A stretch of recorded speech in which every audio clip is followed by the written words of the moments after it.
Halloween Horror Nights is upon us, meaning that you are ready for the event, but at the moment you don't exactly know what's going on. You don't know the dates, you don't know the time, you don't know the houses, and so on and so forth. Don't worry, do not fear. I am here to help you. So let's get into all of this information and so much more right now. Well, this is the 32nd year of Halloween Horror Nights, meaning that we have experienced 31 events prior to this one that have scared us beyond belief. And this year's event should be no different, as we feature 48 different nights that are going from September 1st all the way to November 4th on select nights, with every single night featuring a 6:30 p.m. to 2 a.m. schedule. The event itself will feature 10 haunted houses, 5 scare zones, and some live entertainment as well. We're going to go throughout the map from the front of the gate, coming all the way around the park in a circle just to show you everything that is going to be located here within Halloween Horror Nights. Right after you go through the front gates, you're going to walk into the very first scare zone, which is located in Production Central, Dr. Oddfellow's Collection of Horrors, which is where Dr. Oddfellow will lure you into Halloween Horror Nights with the promise of immortality as he lifts the veil on all the horrors to come.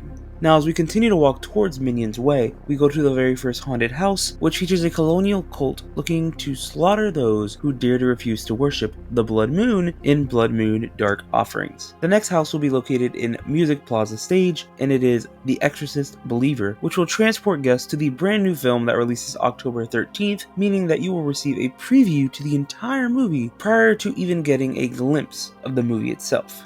Before moving away from Music Plaza Stage, we encounter our first attraction, which is Hollywood Rip Ride Rocket. And with that, we can get into New York, which features a scare zone, 2 attractions, and 3 haunted houses. Let's start with the scare zone, and that is Vamp 69 Summer of Blood. At a 60s music fest in a small New York town, guests will jam to popular bands with fellow concertgoers until Dr. Oddfellow unleashes vicious vampires on the audience that are out for blood. As for attractions, we have both Revenge of the Mummy as well as Transformers The Ride 3D. We now can talk about the haunted houses in New York, starting with the house that will enter through the Jimmy Fallon queue, and that is Stranger Things, which will bring to life season 4 of the titular show and allow you to save mankind from Vecna's deadly curse. Along with that, we also have 2 houses near the New York Library like we typically always do, and both of these houses are original concept houses, being Yeti Campground Kills along with Dueling Dragons Choose Thy Fate. And the cool thing about Dueling Dragons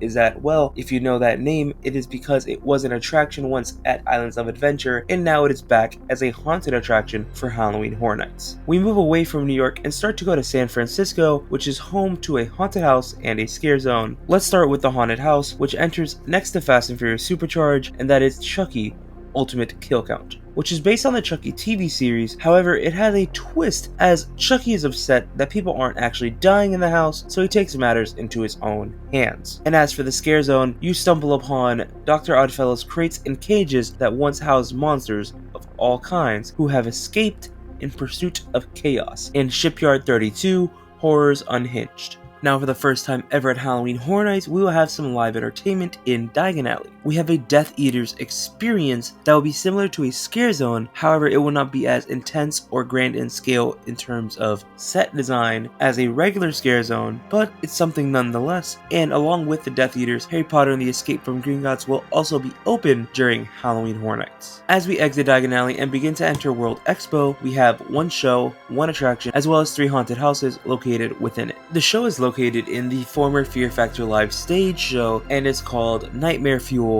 Revenge Dream. At the moment, we don't know exactly what times the show will be taking place. However, we do know that it will be taking place nightly during Halloween Horror Nights. Right next door to the show, we have Men in Black Alien Attack, which is also open during the event as well. Now, as for the haunted houses, the first one we encounter is near the MIB extended queue. We have our Icons Haunted House in Dr. Oddfellow's Twisted Origin, in which we will be learning all about the beginnings of Dr. Oddfellow and his twisted traveling carnival. And the other 2 haunted houses are located next to the MIB restrooms, and those 2 being The Darkest Deal and The Last of Us, which is based off the video game and not the television series. And as of the recording of this video, we don't know if anything will be featured in Springfield for Halloween Horror Nights. And along with that, the Simpsons ride is not open during the event either, which is the same case that it was last year, so a lot of continuity staying exactly the same. And now as we enter Kids Zone, we have our 10th and final haunted house, which is Universal Monsters Unmasked, and it's going to be located right next to the entrance of E.T. Adventure. And walking through Central Park is going to be a lot creepier this year as you walk through Jungle of Doom Expedition Horror, which is where Dr. Oddfellow's twisted and bizarre experiments combine elements of nature and animals to create vicious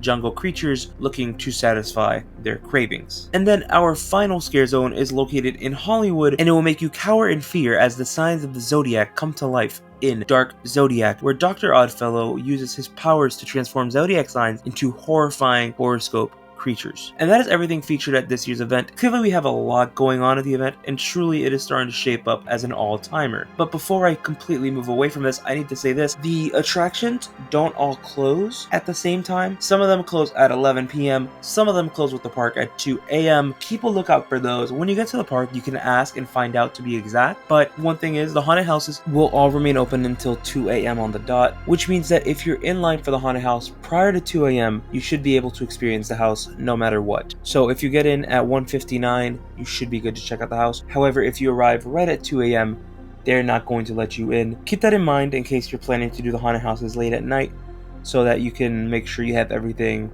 planned out. And with all of that being said, I need to know, are you guys excited for this year's event? If you are, give this video a thumbs up and comment down below what you are most excited to see at Horror Nights this year, whether it's a haunted house, a scare zone, Dr. Oddfellow himself, or so many other things. Let me know down below because I am oh so curious. And do me a huge favor and subscribe if you guys already haven't done so. Stay excellent, my dudes.